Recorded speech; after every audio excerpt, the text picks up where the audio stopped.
$622 million, that's how much Florida hospitals would lose next year if these cuts go through. Well, tonight, local healthcare professionals tell me this kind of hit, it's going to hurt patients and not just the poor. Do I have a manual blood pressure, please? Tonight, a money emergency in the making for Florida hospitals. Well, we're extremely concerned about it. State lawmakers in Tallahassee, under pressure to balance the budget, now proposing punishing cuts to Medicaid that would take away as much as $622 million from hospitals next year. What's really most in jeopardy is the most vulnerable populations that are covered by Medicaid. So in the state of Florida, children, medically complex children, the elderly, and the disabled are covered by Medicaid. And it's not just Medicaid patients who are affected. As the Bay Area's population continues to grow, so does the demand and stress on local hospitals.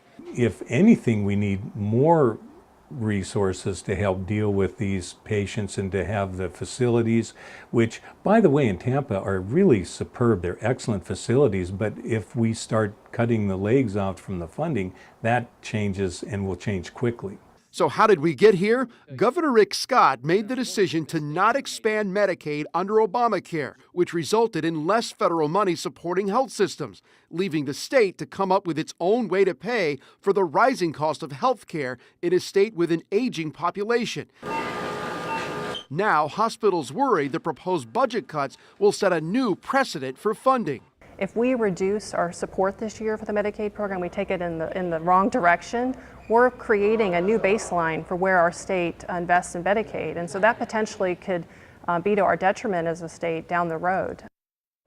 Bottom line tonight, someone's going to have to pay, and these cuts could wind up being a hidden tax for folks who do have insurance. One independent study is predicting that families on private insurance would end up paying an extra $1,300 a year.